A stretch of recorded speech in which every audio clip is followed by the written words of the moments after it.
대법원 2026년 4월 16일 선고 2025도 12357 판결 사건명 결혼중개업의 관리에 관한 법률 위반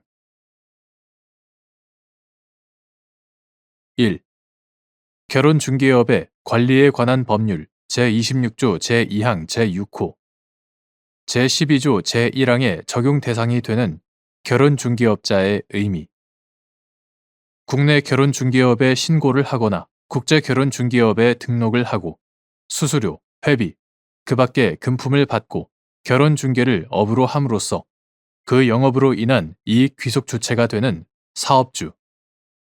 국제결혼중개업에 등록을 한 자가 법인인 경우 그 법인 사업주가 결혼중개업자가 되는지 여부, 적극, 및 그 법인의 대표자나 대리인, 사용인, 종업원 등도 결혼중개업자에 포함되는지 여부, 소극.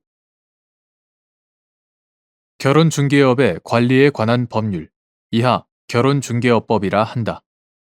결혼중개업법의 입법 목적과 규정 체계 금지 규정인 결혼중개업법 제12조 제1항 및 벌칙 규정인 같은 법 제26조 제2항 제6호의 문헌과 형식 결혼중개업법 제12조 제1항이 그 적용 대상자를 결혼중개업자로 한정하여 거짓, 과장된 표시, 광고의 금지 등의 의무를 부과한 취지 및 그 의무의 내용 등을 종합해 보면 결혼중개업법 제26조 제2항 제6호, 제12조 제1항의 적용 대상이 되는 결혼중개업자란 결혼중개업법 제3조 제1항, 제4조 제1항에 따라 국내 결혼중개업에 신고를 하거나 국제 결혼중개업에 등록을 하고 수수료, 회비, 그 밖의 금품을 받고 결혼중개를 업으로 함으로써 그 영업으로 인한 이익 귀속 주체가 되는 사업주를 의미한다고 보아야 한다.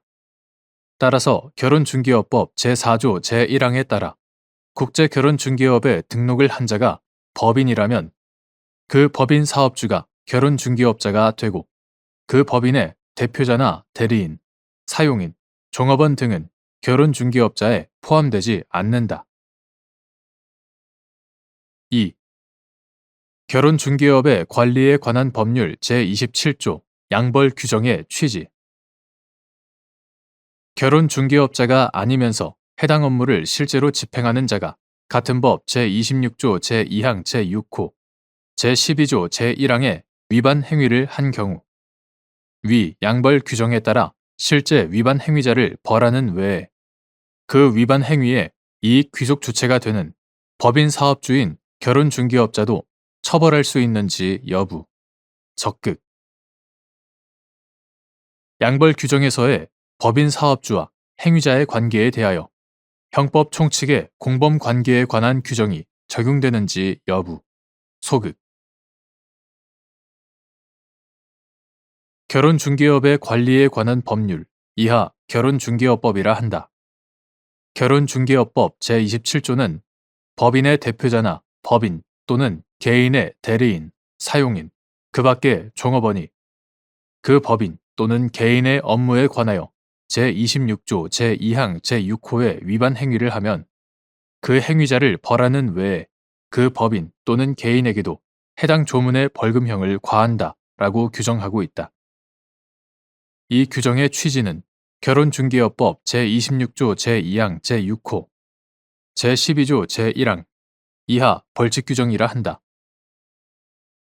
벌칙 규정이 적용되는 결혼중개업자가 아니면서 해당 업무를 실제로 집행하는 자가 있을 때 벌칙 규정의 실효성을 확보하기 위하여 그 적용 대상자를 해당 업무를 실제로 집행하는 자에게까지 확장함으로써 그러한 자가 해당 업무 집행과 관련하여 벌칙 규정의 위반 행위를 한 경우 양벌 규정에 따라 처벌할 수 있도록 한 행위자의 처벌 규정임과 동시에 그 위반 행위의 이익 귀속 주체인 결혼중개업자에 대한 처벌 규정이다.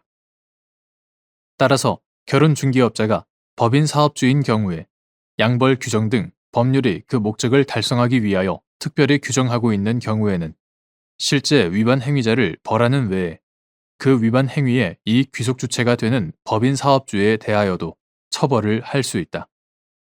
다만 이때의 행위자가 아닌 법인은 국가 형벌권 행사의 대상으로서 구성요건에서 정한 위반 행위의 방지를 위한 주의와 감독의 혜택 등을 근거로 별도의 형벌 규정에 따라 법인의 직접 책임 또는 자기 책임에 기초하여 처벌되는 것이므로 양벌 규정에서의 법인 사업주와 행위자의 관계는 2인 이상이 가공하여 공동의 구성 요건을 실현하는 공범 관계에 있는 자와 동일하게 볼 수 없다.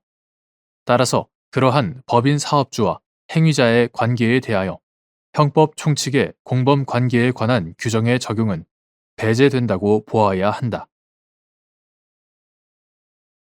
3. 불고불리의 원칙과 법원의 심판 범위. 검사가 어떠한 행위를 기소한 것인지 판단하는 기준.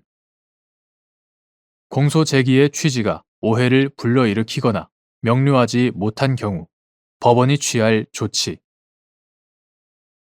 하나의 공소장에 기재된 공소사실과 적용 법조가 상이한 구성요건이나 법률적 평가를 전제로 하는 등 조화롭지 않거나 부정합성을 드러내어 유무죄 등의 판단에 영향을 미치거나 피고인의 방어권 행사에 지장을 초래할 정도에 이른 경우 법원은 검사에게 공소사실 및 적용법조의 문제점이나 오류 등에 관한 성명을 요구하여 공소장을 올바르게 보완하도록 한 다음 이에 따라 충실하게 심리, 판단할 필요가 있는지 여부, 적극.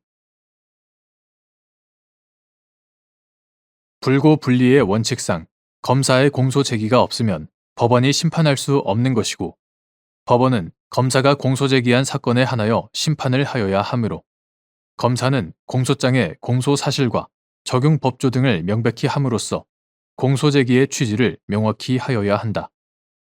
그리고 검사가 어떠한 행위를 기소한 것인지는 기본적으로 공소장의 기재 자체를 기준으로 하되 심리의 경과 및 검사의 주장 내용 등도 고려하여 판단하여야 한다. 그런데 공소 제기의 취지가 명료할 경우 법원이 이에 대하여 성명권을 행사할 필요는 없으나 공소 제기의 취지가 오해를 불러일으키거나 명료하지 못한 경우라면 법원은 형사소송규칙 제141조에 의하여 검사에 대하여 성명권을 행사하여 그 취지를 명확하게 하여야 한다.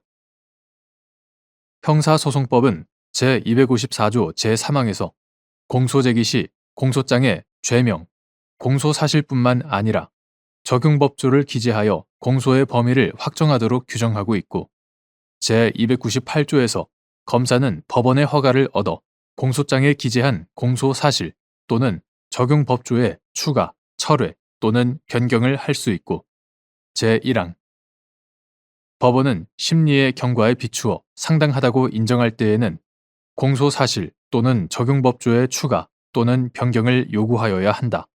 제2항 적용법조의 추가 또는 변경을 요구하여야 한다고 규정하여 소송 계속 중 공소 제기한 범죄 사실에 대한 법률적 구성이나 적용 법률이 달라질 경우의 조치에 관하여 정해두고 있다.